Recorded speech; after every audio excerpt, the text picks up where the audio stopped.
ហាមិនខ្វល់រឿងបងប្រាថ្នាប្រកកាយដូចគ្នាចោមចោហ៊ានជារុក្ខាបងគ្មានវាសនាបៃបងយំថ្ងៃស្រមៃថ្នាក់ធ្នមតារារៀងធ្វើមិនដឹង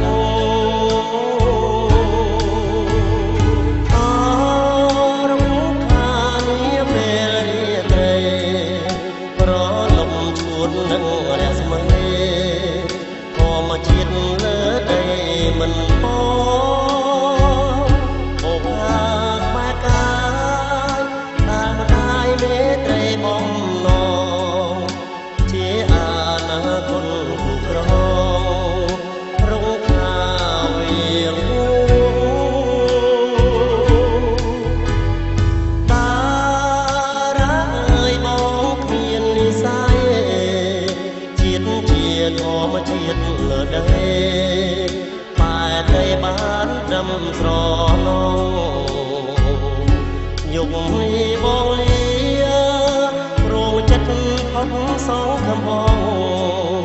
តទួលបុប្ផាសស្មងនាងម្ដាយទុកដាំងជាបូ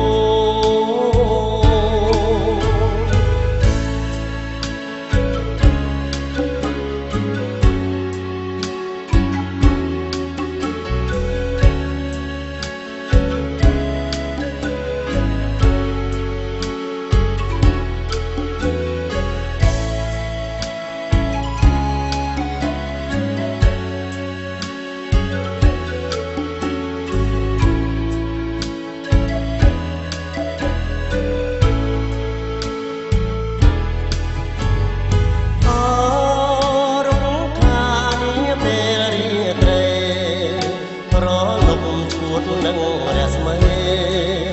ធម្មជាតិលើដីមិនបង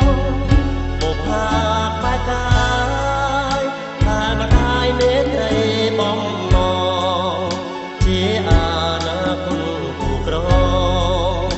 រកខាវាវតារាអើយបងគ្មាននិស័យ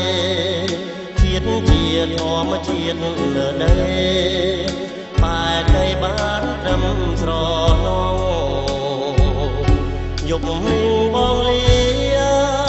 រងចិត្តផុតសងខំអងតទួលបុប្ផាសស្ម